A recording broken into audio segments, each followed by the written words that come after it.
What's up? Mapalaga akong viewers. Araw ng linggo.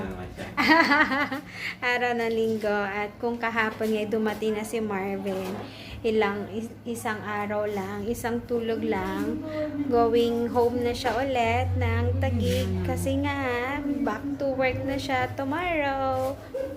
Yeah. Bye-bye. See you next week. Bye, Tay. Love you. Bye. Bye-bye, Tay. Ganito pala halongkat mga balangga akong viewers yung mga nararamdaman ng magkahiwalay na pamilya. Mga balangga akong viewers na katulad ko, nararanasan namin. Yun nga, na si Marvin yung umuwi. Kasi may work nga siya. So, nandito kami ni Baby Sab. Parang sabi ko nga, kanina pa lang akong viewers. Parang si Sab yung hindi nalulungkot. Kundi akong nanay pala. Ayan. So, every weekend lang na uwi si Babe dito sa Linville. At yun, ngayon first time niyang umuwi dito, mapalangga akong viewers.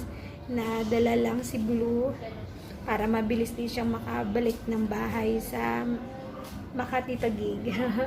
And yeah, this time, by next week ulit, meron daw silang PTC sa morning. Habol lang siya ulit na makauwi ng afternoon ng Sabado.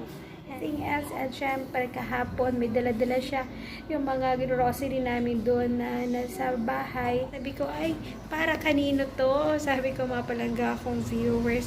At nakita ko nga ito. Sabi niya, para daw sa akin. Na-touch naman ako.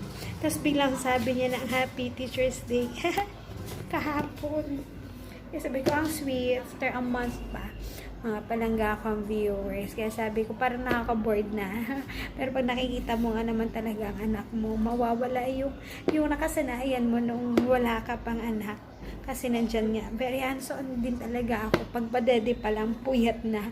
Walang pinipiling oras talaga. Sisab kung gusto niyang dumedi nga, mga palangga akong viewers. Naku, pasensya na.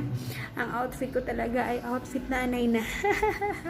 And since nandito lang naman sa bahay. And that's it, mga palangga ako.